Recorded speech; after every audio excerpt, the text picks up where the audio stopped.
2006. The refinery had faced lawsuits and fines over the past over alleged air quality violations and bay pollution. I'm Ann Makovic with the minutes.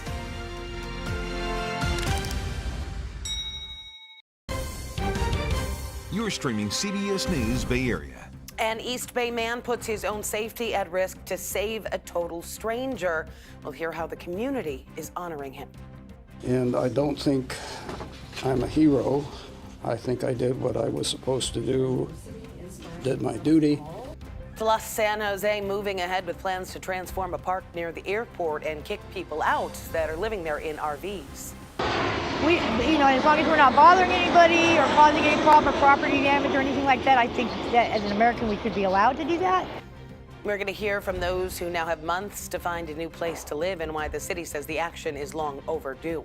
And researchers are calling it a miracle, how decades of restoration efforts are helping salmon make a comeback in one Northern California creek. Lots going on today. Thanks for joining us. Let's start with our first alert weather. We are tracking another warm up on the way.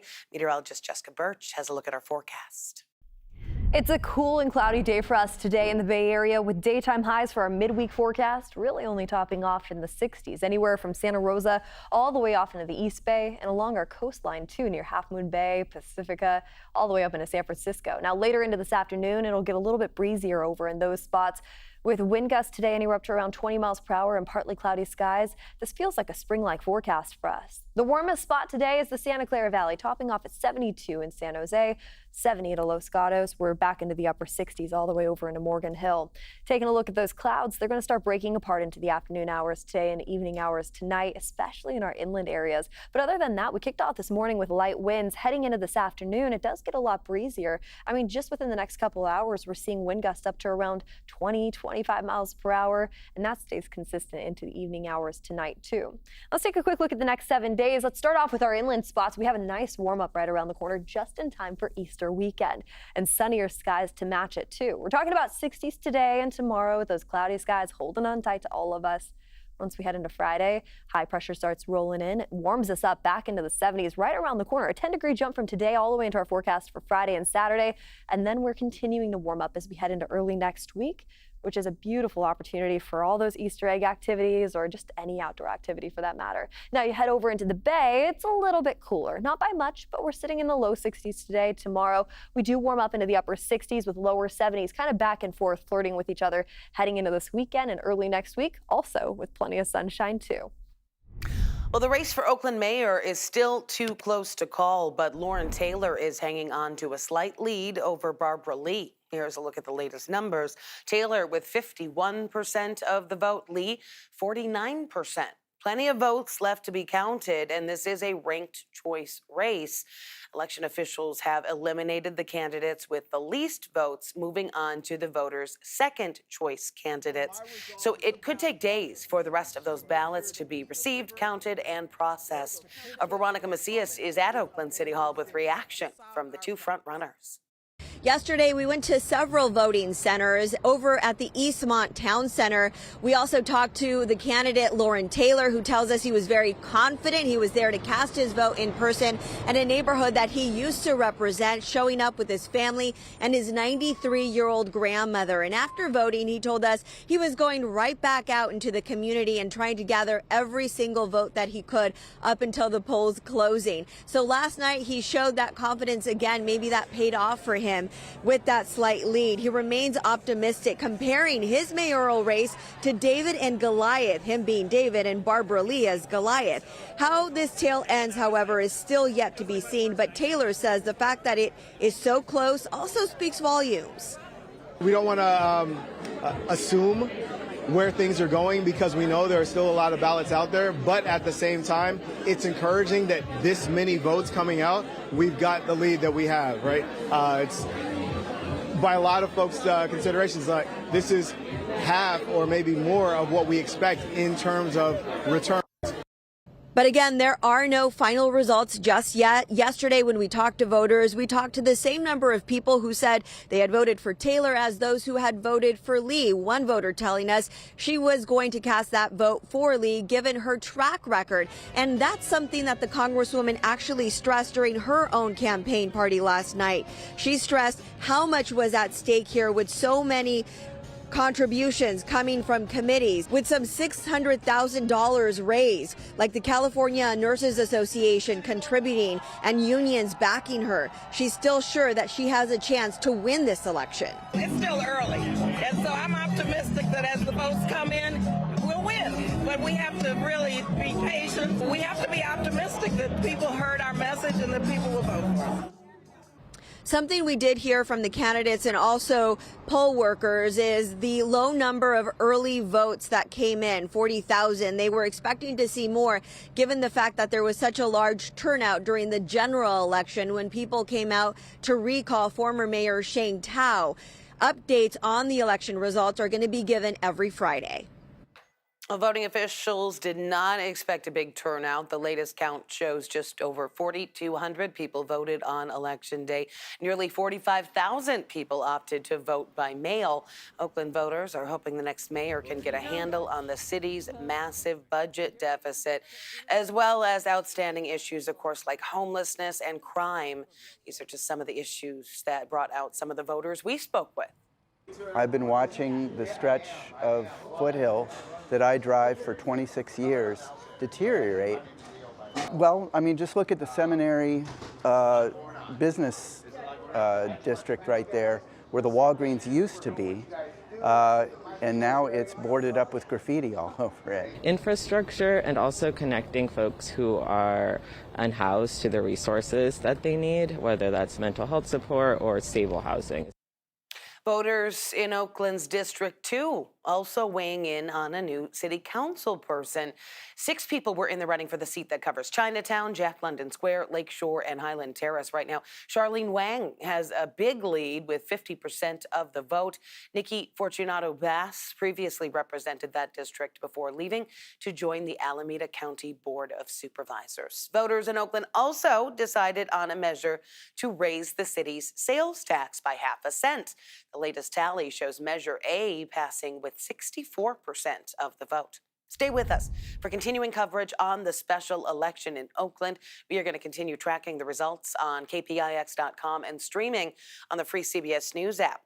In the South Bay, a city council race could be headed for a recount in Santa Clara County. Anthony Tordillos now leads Matthew Quevedo by just 5 votes. They are both trailing Gabby Chavez-Lopez, who is up by 700.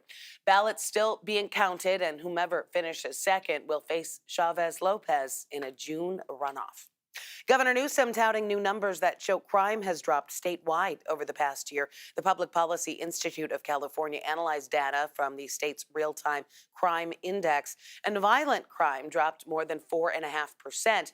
Property crime dropped by 8.5% last year. Of course, the perception of crime is still a challenge in some cities like Oakland, but we are also seeing some inspiring examples of everyday heroes making a difference. A Good Samaritan risking his own safety to stop an attack on a clerk at a grocery store in Chinatown.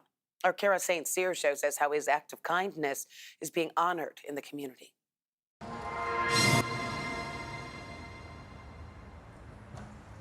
Tom Jensen doesn't know what came over him the day he fought off an attacker at Wonky Grocery in Oakland. It was all on automatic. I wasn't afraid. The 71-year-old lived in a motorhome on the streets near Chinatown for 20 years. Chinatown is a good place. But he never anticipated having to defend it. Jensen stepped in to stop an unknown man from attacking a store employee last Thursday. The employee had asked to inspect the man's bag before he entered the store. Jensen intervened, and security video shows him being shoved into a shelf and repeatedly hit by the attacker. But, you know, it's a subconscious decision that one makes. But if the same thing happened today, he says he'd gladly step in. That Tom very good. I like Tom. The store's owner, Shirley Lau, joined the Oakland Chinatown Improvement Council and representatives for city leaders to honor Jensen for his bravery. You can get some food every week. I can help you. Along with an offer to cover his meals at the store, they presented Jensen with certificates and awarded him $1,600. Touched, Jensen humbly accepted. And I don't think I'm a hero. I think I did what I was supposed to do, did my duty. I accept this with gratitude. But if you ask the people here today, Jensen's award represents more than one grocery store and one act of kindness. Mr. Jensen, will you accept being knighted as a Toisan Patrol team member? Would you be? Yes, Mr. Toisan. It's a symbol of unity in the face of hardship and a reminder of just how strong the Oakland community can be. Still ahead here on CBS News Bay Area. The streets were lined with rundown RVs and littered with trash. Now this South Bay Park could be turned into green fields and pickleball courts. But what will happen with the people who live there? If you haven't lived this life, you don't know. We are going to hear from people who are about to be displaced from Columbus Park. And salmon spawning in a Northern California creek bed where they've rarely been seen before. We'll introduce you to a member of the research team that helped lead the cleanup. This place has come a long way since it was used as a town dump. They can absolutely turn around for the better. And arts groups scrambling after the city of San Francisco cut their funding. Why they say it has to do with a department scandal at City Hall.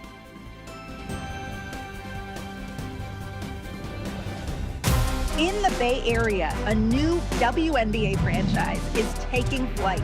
Catch this first-in-a-lifetime inaugural season as the Golden State Valkyries play live on KPIX and Pix Plus.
Well, it's another cool and cloudy day for us today in the Bay Area with 60s in the forecast, widespread from our inland areas all the way over into the coast too. Those clouds are going to hold on tight to us for just a few more days, but we will notice a lot more warmth, a lot sunnier skies, and temperatures are going to hold on tight to the mid-70s as we head into this Easter weekend right around the corner for our inland folks. And we're actually going to see upper 70s as early as next Monday. Now, where you don't see that warmth nearly as much, it's along the bay, closer to the coastline, San Francisco, Oakland, but we still see a lot of sunshine heading into this beautiful weekend. Leaders in San Jose want to revitalize a park that has been a popular place for homeless people to settle with their RVs. The city council yesterday voting unanimously to approve a plan to redevelop Columbus Park. It is a roughly 10-acre park just south of Mineta Airport. The park already has baseball fields and basketball courts, but they've been shut down for years. It was just a couple of years ago the FAA ordered the city to clear out encampments in that area because they were in a flight path. But it didn't take long for the RVs to return. And people living there now tell our Katie Nielsen they're not sure where they will end up if the city follows through with its plan. This is the current state of Columbus Park. It's about 10 acres in total, and it's basically unusable. The entire space is filled with RVs and cars, the vehicles of unhoused residents who say they're just trying to find a place to live. Right here. This is where I sleep at, right here. And the dog parks are right across the street. Kathy Davis is one of dozens of people living at Columbus Park. She's been here for the last 6 years, much like Kat, who moved to the park when they were all forced to leave the airport property just a block away. We, as long as we're not bothering anybody or causing any problem or property damage or anything like that, I think that as an American we should be allowed to do that. But I also understand there's businesses. I also understand there's things that go with that, and that we just can't do whatever we want, wherever we want. The city of San Jose has already passed a temporary ban on RV parking on certain streets in the city. So residents say the park was one of the only places they could go where they weren't being harassed. But San Jose Mayor Matt Mahan says this isn't the solution. We have a responsibility to ensure that our parkland is accessible to everyone. The council was discussing a $24 million investment into Columbus Park to add pickleball and horseshoe courts, plus adult and kids soccer fields. To do that, all of the unhoused residents currently at the park would be forced out. To basically abandon a space and allow it to become an unmanaged, unsafe encampment in perpetuity right on land that was once a baseball diamond or a basketball court for kids in a low-income neighborhood is unfair. It's not right, and government has to do better. But residents here say picking up and moving just isn't that easy. If you haven't lived this life, you don't know. You know what I'm saying? You're looking at it from a weird perspective. As for the residents here, they won't be forced to leave until closer to the end of the year. The city plans to start construction on the renovations at the beginning of 2026. The city of San Jose is already making major investments in other safe parking sites like Berryessa and is opening tiny home villages for people who are now dealing with homelessness. A judge has issued a temporary restraining order against Sonoma State University and its interim president, blocking them from implementing a plan to cut academic departments. The order comes in response to a lawsuit brought by Sonoma State student athletes, alleging that the university violated its own procedures when making cuts to its academic and athletic programs. The judge's ruling only concerned the academic programs, not athletics. Still, some believe that this ruling calls all of the administration's moves into question. They didn't follow the proper procedures. They didn't consult the stakeholders on campus, and I think this puts into question everything that they're saying. These next few days, there's a vote of no confidence for the president, the provost, and the chancellor. So we're going to be pushing that to make sure everybody gets out to vote. I think their leadership should be questioned, obviously. Sonoma State trying to close a $24 million budget shortfall. The temporary restraining order will be in place until the next court hearing on May 1st. Commercial salmon fishing in California is going to be closed for a record third straight year after state regulators found a dwindling number of fish. Regulators blamed a number of climate-related issues for the reduced population and salmon, including severe wildfires and drought, while others blame state and federal water management policies for making it tough for the salmon to survive. Regulators also voted to limit commercial salmon fishing in Oregon. The good news, there is at least one spot where salmon are starting to make a comeback. We're talking about the Puttock Creek that is up in Lake County.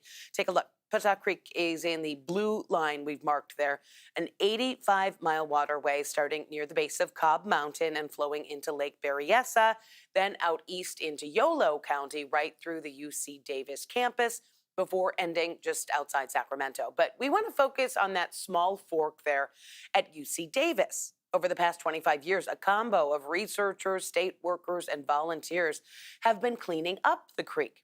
Brian Hackney shows us how the efforts are paying off, especially for salmon.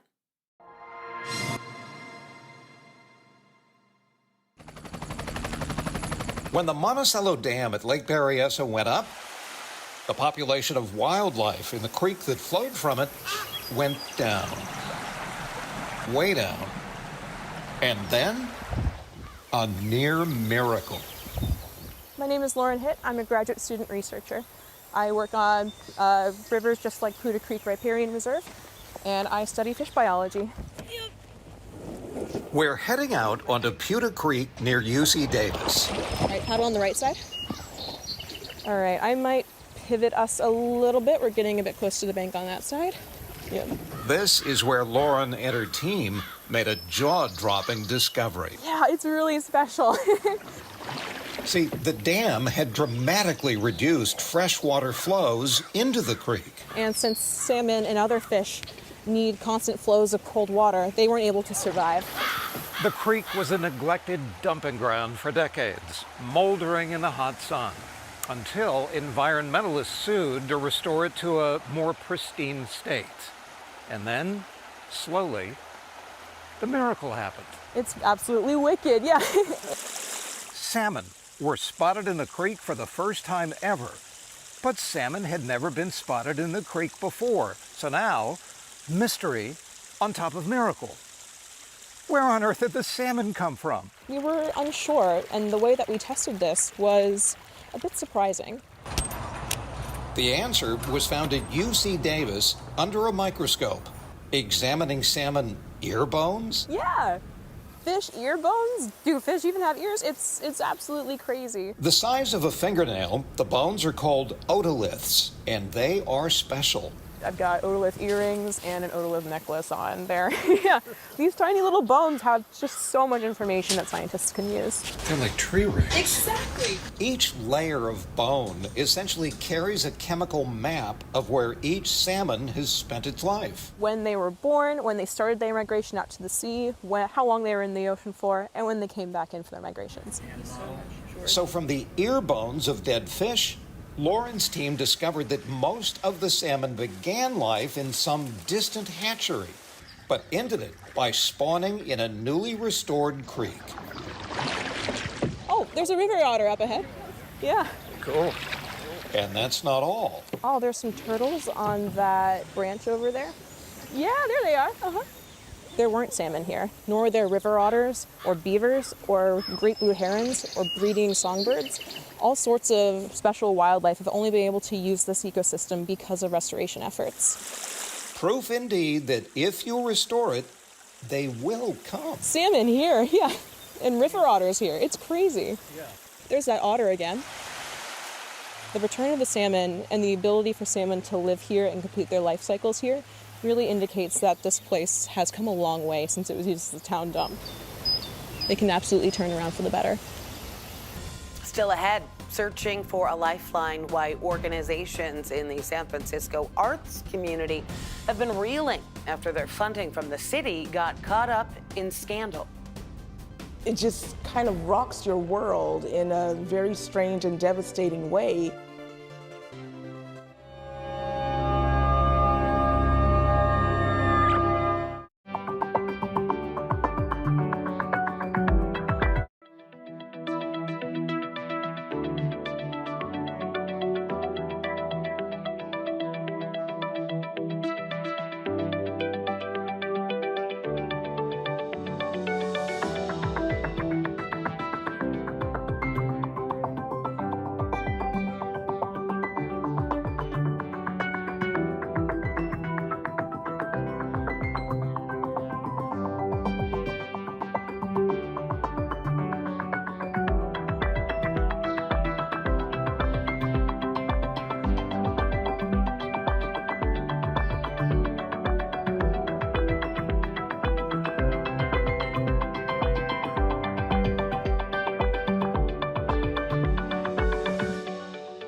Nearly 36 art and community organizations in San Francisco are scrambling to figure out how to stay afloat financially. That is after the city had promised the organizations almost $15 million in grants, but they recently got letters from the city notifying them that they would not be getting that money after all. Just begs the question, why? Devin Feely introduces us to a theater community who says they are collateral damage on a city hall scandal.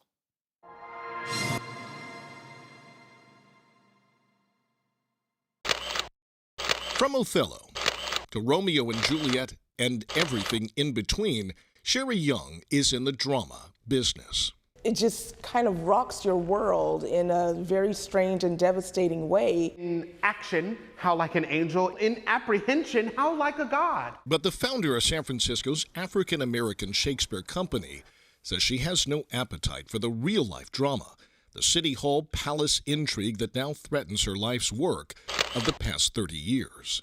I do believe that we are collateral damage. The theater company is one of more than 24 organizations citywide that had their funding paused in the fall and now pulled back altogether late last month. For Sherry and her team, it left a gaping $500,000 hole in their annual budget. Our mission is envisioning the classics with color. Devin Cunningham is an actor and associate artistic director of the company. Losing that money, he says, jeopardizes their upcoming performances.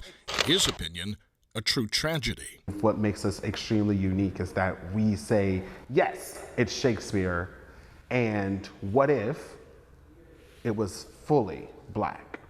The funding was part of former Mayor London Breed's Dreamkeeper initiative, an investment by the city in the African American community in the aftermath of George Floyd's death. The program and the money was managed by the city's Human Rights Commission, whose former director, Cheryl Davis, resigned last September under a cloud of controversy and questions about the financial mismanagement of the program. A spokesperson for the Human Rights Commission said in a prepared statement that after Davis's departure, quote, irregularities were discovered that were significant enough that the entire process was found to be tainted, adding that they had no choice but to rescind the offers and essentially start over, saying, this outcome has had a significant and regrettable impact on communities serving nonprofits. The vast majority of these organizations have done nothing wrong, but unfortunately have been impacted by the fallout from these revelations. The fallout for the theater company has been immediate and devastating. That money supports the people that work here. It supports myself. It supports all of our wonderful artists.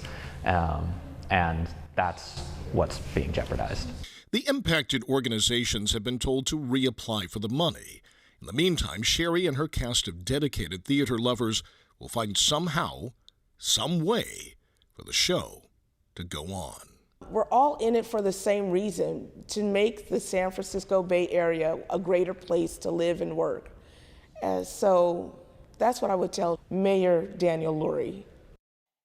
The application period for the next round of funding closes on May 5th. A decision on who gets the money or how much isn't expected until July. Coming up in our next half hour here on CBS News Bay Area, Oakland's special election will once again be determined by ranked choice voting. Going to hear from people who support the voting method, but admits it's not the easiest thing to understand. Do you think the average voter understands the system when they write it down, or is there still a lot of confusion? I think there's still. And Governor Newsom showing Canada some California love after a dip in tourism blamed on President Trump's policies. We're hearing from potential visitors who say his effort is not hitting the mark.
Makovic, and this is the Minute. The state of California suing President Trump over tariffs. Governor Newsom calls them unlawful and says the president doesn't have the executive authority to impose them without congressional approval. Trump says the tariffs are designed to spur U.S. manufacturing. You're soon going to have to pay more to park in San Francisco. The SFMTA approved hiking parking meter fees by at least 25 cents, with some doubling to 50 cents to $1. The transit agency also moving ahead to cut and consolidate some bus routes. And the Warriors are headed back to the playoffs. The Dubs defeated the Memphis Grizzlies last night, 121-116 at Chase Center, giving them the 7th seed in the Western Conference. Their first playoff game is set for this Sunday on the road against the Houston Rockets. I'm Ann Makovic with the Minute.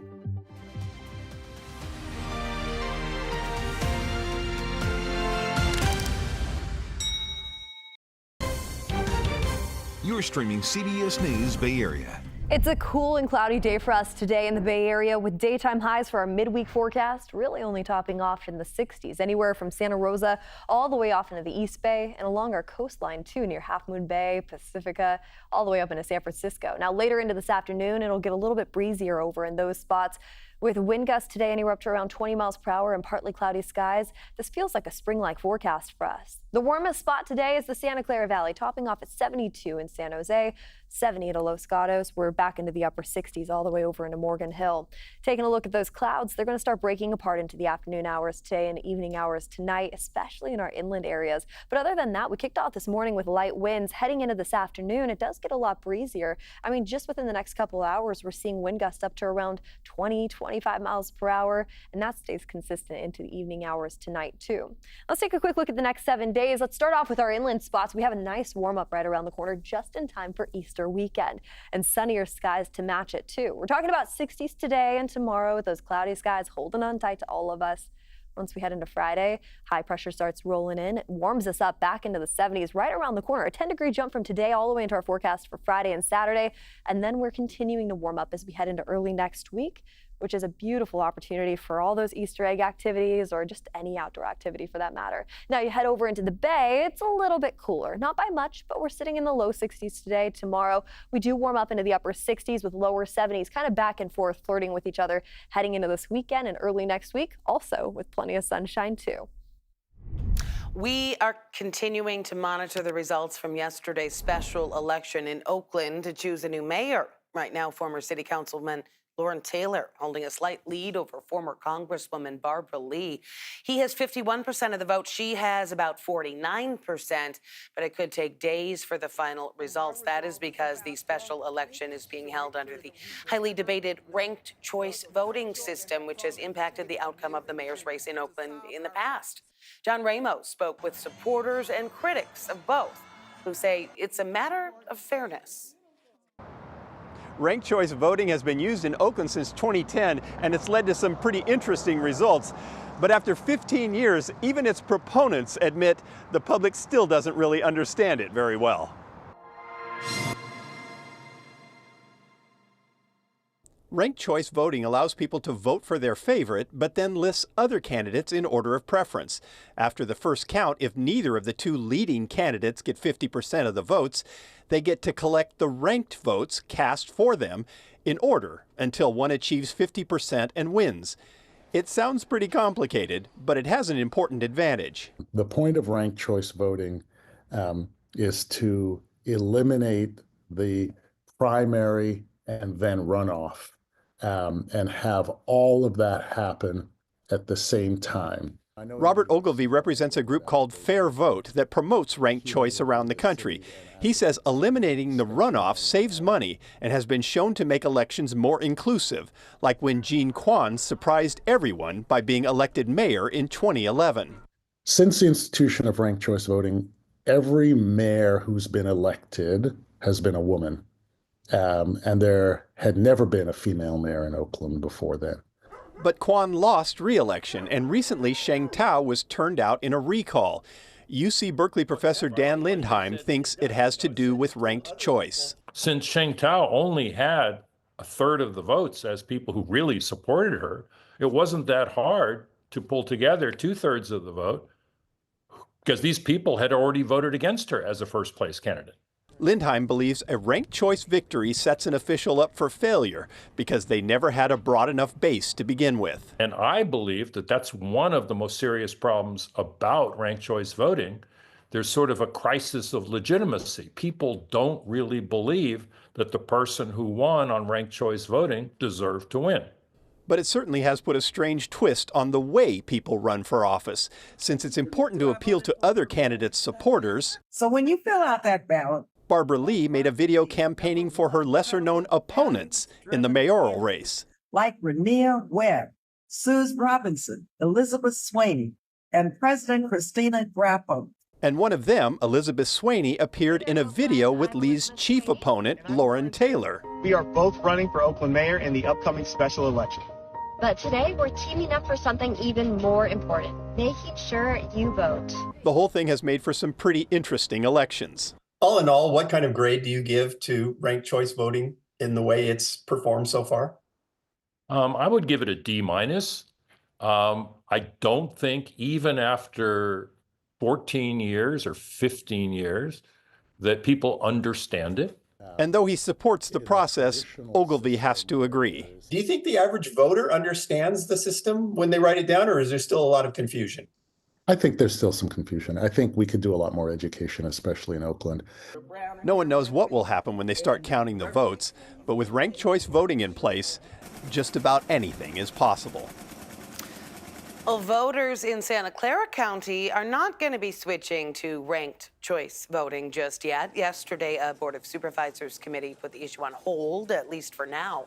Again, stay with us. We have continuing coverage on the special election in Oakland. We're going to continue tracking the results on air on the CBS News app and on KPIX.com. Governor Newsom doing some damage control, trying to get Canadian tourists back to the Golden State. Fed up with President Trump's policies, a lot of Canadians have been choosing to relax somewhere else. Steve Large has more on the governor's efforts and why some say they might not work. Air Canada Flight 8596 touching down in Sacramento, delivering Vancouver's Susan Clavey to this visit with her daughter. I'm her mother.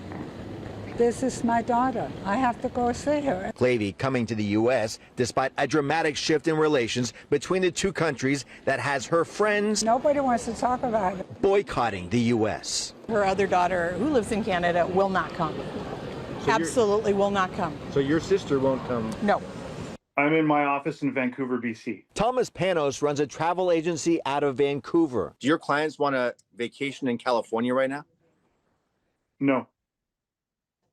That's a simple answer. What are you hearing? What's the sentiment?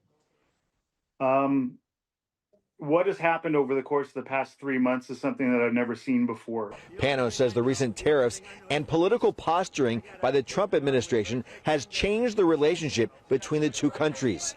California Governor Gavin Newsom reports Canadian tourism in California is now down 12% compared to a year ago. The Golden State and Canada have always shared so much in common. He's launched a social media campaign asking Canadians to reconsider California. California, it's the ultimate playground, 2,000 miles from Washington and a world away in mindset. Does that carry any weight?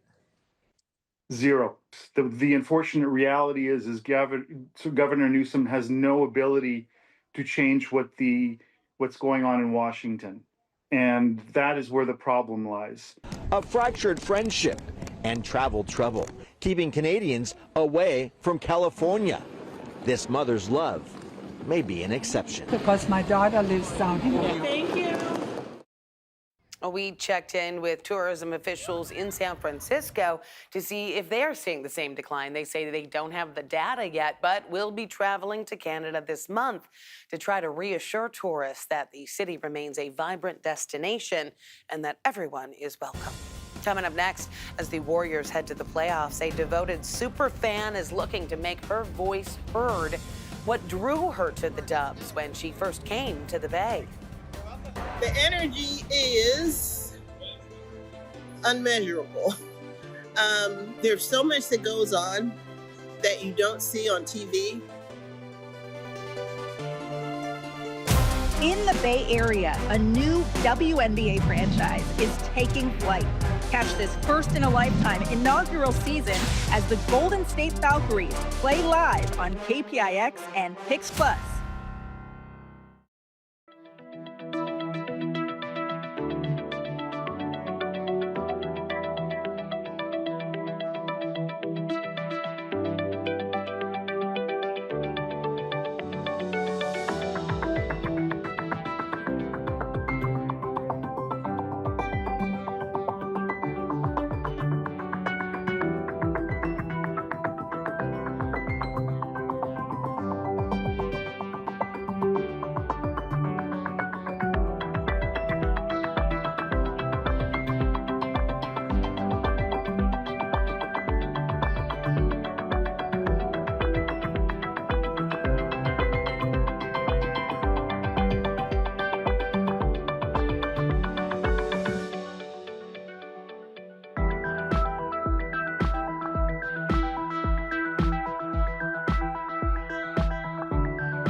Well, it's another cool and cloudy day for us today in the Bay Area with 60s in the forecast, widespread from our inland areas all the way over into the coast too. Those clouds are going to hold on tight to us for just a few more days, but we will notice a lot more warmth, a lot sunnier skies, and temperatures are going to hold on tight to the mid-70s as we head into this Easter weekend right around the corner for our inland folks.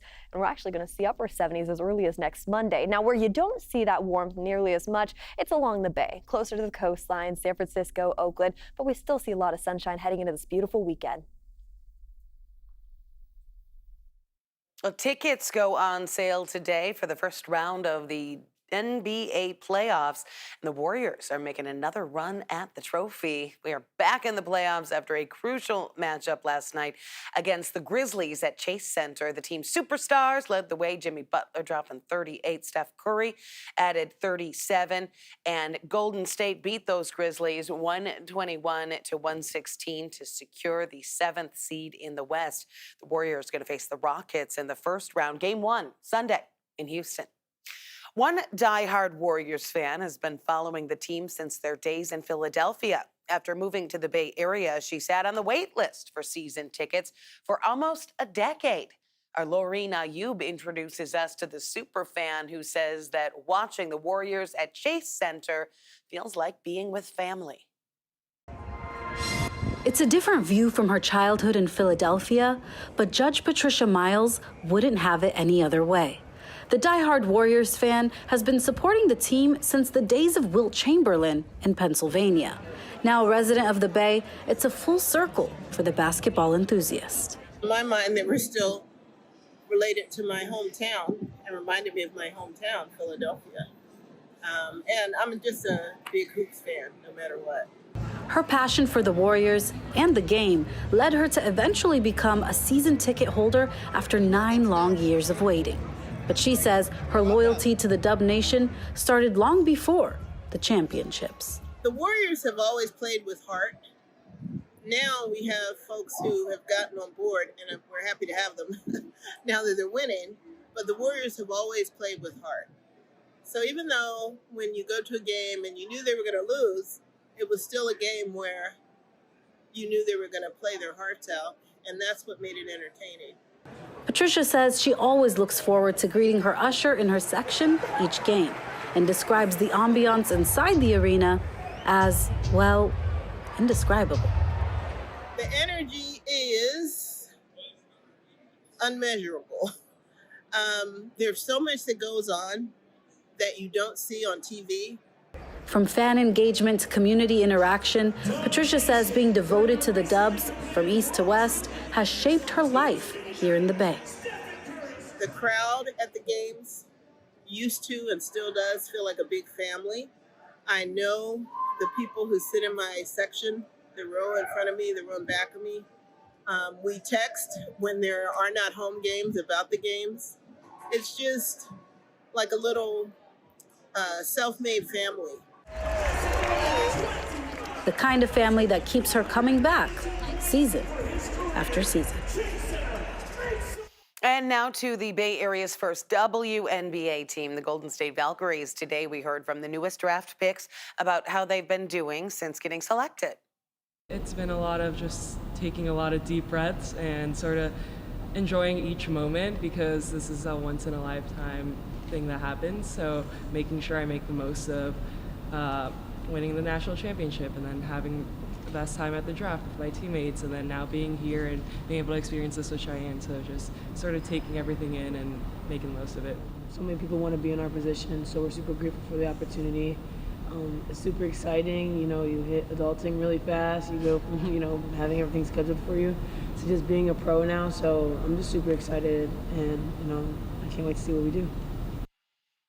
That was second-round pick Cheyenne Sellers and third-round pick Caitlin Chen as they got a warm welcome here at SFO yesterday.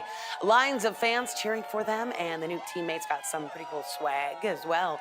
Valkyries kicking off the regular season against the Los Angeles Sparks on May 16th. And CBS News Bay Area is your home for the Valkyries. More than 30 games airing on KPIX and Pix Plus. We're also bringing you a weekly show with behind-the-scenes access to the team's inaugural season. Coming up, forget the golf course, how a fast-growing sport is becoming a popular place for entrepreneurs to close major deals. People work from home, right? So now the new concept is work from paddle. You know that feeling when you pull into town and you feel like you're home?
It's almost cliche that so many major business deals are closed not in the boardroom, but on the golf course. Well, now some local tech entrepreneurs are making deals in unexpected places with a new approach that's shaking up the traditional pitch.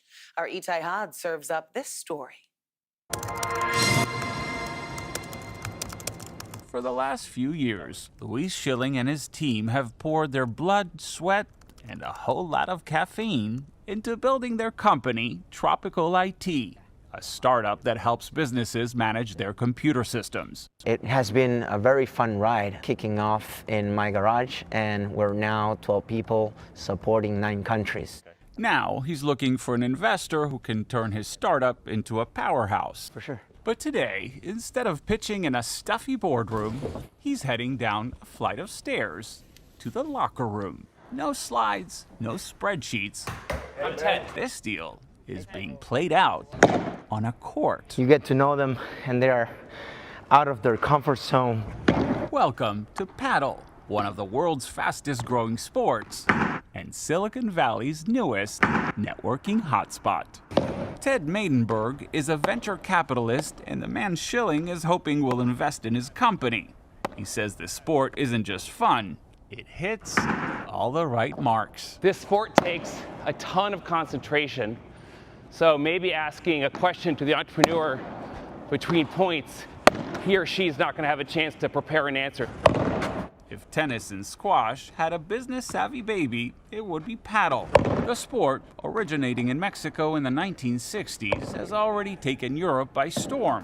Now it's making its way to America. With more than 70,000 courts expected to open worldwide by 2026, paddle is gaining serious momentum. Like pickleball, it's usually played in doubles, but that's pretty much where the similarities end. The courts are bigger and they are surrounded by glass. So you can let the ball bounce off the glass and then hit it back to the other side of the court. Pedro Zoraquin is a partner at Bay Paddle, a massive club on Treasure Island that includes a tricked-out co-working space above the courts where you can take calls, play a set, land a deal. People work from home, right? So now the new concept is work from paddle. For Schilling, the bet paid off. He scored a second meeting. So I guess the big question is, do you let them win? Of course not. No? No. Because in Silicon Valley, it's not just about getting a bounce for your business.